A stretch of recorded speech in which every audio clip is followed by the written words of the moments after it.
우리 강의 후편 제4장 3절 정치, 경제 및 사상의 성숙기에 대해서 말씀드리겠습니다. 1789년 프랑스 혁명이 일어난 후에 130년간은 메시아 재강림 준비를 위한 정치, 경제, 사상의 성숙기입니다. 이 기간은 아벨형의 인생관이 아벨형의 세계로 뻗어나가 정치와 경제와 사상적 측면에서 민주주의 세계를 형성하였고, 가인형 인생관은 정치, 경제, 사상적 측면에서 가인형의 세계로 확산되어 공산주의 세계를 형성하기에 이르렀습니다. 중세 봉건 사회는 전제군주 사회로 변혁이 되어 급기야 민주사회를 이룩하게 되었습니다. 영국과 미국을 중심으로 하는 아벨형 민주주의와 무신론과 유물론의 처종자들이 마르크스 레닌주의를 체계화하여 공산주의에 의한 공산당을 조직하고 소련이나 중국 등의 공산주의 국가를 건설하였는데, 특히 북한을 조선민주주의인민공화국이라는 이름하에 통치하기에 이르렀습니다. 민주주의가 되기 위해서는 1인 독재와 같은 권력의 집중을 막아야 하는데, 몽테스키우에는 입법, 사법, 행정기관의 삼권 분립을 주장하였습니다. 창조 원리에 의하면 피조세계는 완성한 인간 하나의 구조를 본으로 창조하셨듯이 두뇌를 중심으로 위와 같은 스토머, 그러니까 위장과 같은 입법기관과 심장과 같은 행정기관과 폐와 같은 사법기관으로 나뉘게 됩니다. 이것이 이상사회의 구조로 인체의 구조와 같은 것인데, 사탄편이 비원리적인 원리형으로 먼저 이루어 놓은 체계가 바로 몽티스키어의 삼권 분립입니다. 이상사회는 하나님을 머리로 하는 재림주가 위나 심장, 폐와 같은 조직과 사지백체와 같은 신도를 거느리는 경제구조를 형성하게 되는 것입니다. 이상사회가 되면 그 정체가 어떻게 되는 것일까요? 바로 하나님의 말씀을 중심으로 복귀하게 되고 3단계의 발전 법칙에 의한 이상사회를 구현하게 됩니다. 따라서 천일국 이상도 역시 상권 분립의 형태를 띠게 되는데, 좀 더 세분화되어 입법, 행정, 사법, 은행, 언론의 5권 분립으로 이루어 두뇌의 명령에 의해 일사불란하게 움직이는 인체와 같은 모습으로 인류는 하나님께서 직접 주관하게 될 것입니다.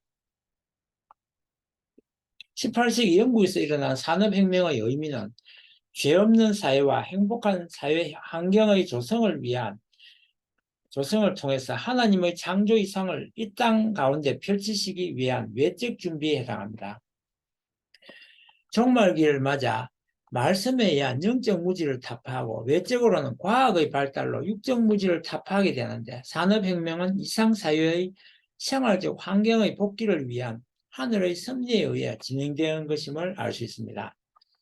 재림주가 오시게 되면 이 땅에 건설된 이상사회는 어떠한 경제구조를 가지게 되는 것일까요?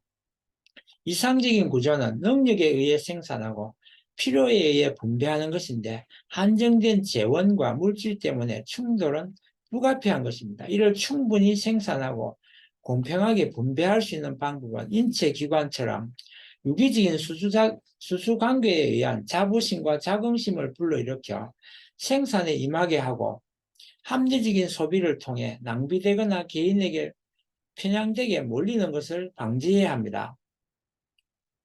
18세기 영국에서 일어난 산업혁명은 제국들의 대량 생산으로 식민지 개척에 나서게 되고, 원료를 확보하기 위한 경쟁입니다. 아프리카나 아메리카, 아시아에서 원료 공급과 제품의 소비를 위한 각축장으로 만들었지만, 또한 한편으로 복음 전파를 위한 판도를 조성하게 됩니다.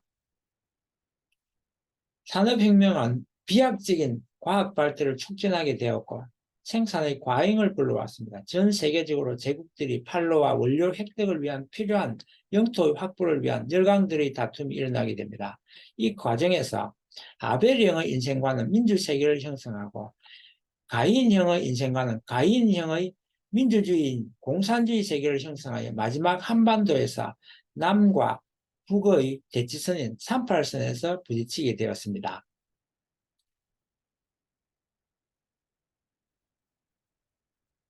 르네상스 운동은 3차에 걸쳐 종교, 정치, 경제적인 방면의 발달을 촉진시키게 되어 마지막에는 재림주를 중심하고 종교를 통일하고 정치적으로는 창조 이상 사회를 건설하게 되고 경제적으로는 이상적인 환경을 조성하여 풍요로운 복지 사회의 건설을 지구상 전체에 이룩하게 됩니다. 이러한 사회를 공생, 공영, 공의주의에 의한 천일육이라고 합니다.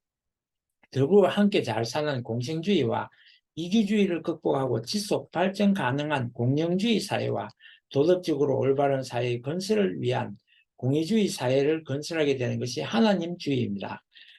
하나님주의의 기초는 공정한 분배를 위해서 또 참부모, 참스승, 참주인에 의한 공동체 사회 건설과 절대가치를 기준으로 심정문화 세계가 되는 것입니다. 공생, 공영, 공의주의는 경제, 정치, 윤리적 공동체를 그래서 말하는 것입니다. 공생은 경제적 공동체로서 분배를 주로 다루게 되고, 공영은 주로 정치적 공동체로서 관리를 다루게 되고, 공의는 심정을 중심하고 윤리적으로 도덕적인 사회 건설에 기여하게 되는 형태를 말하는 것입니다. 다음 시간에는 세계대전에 대해서 말씀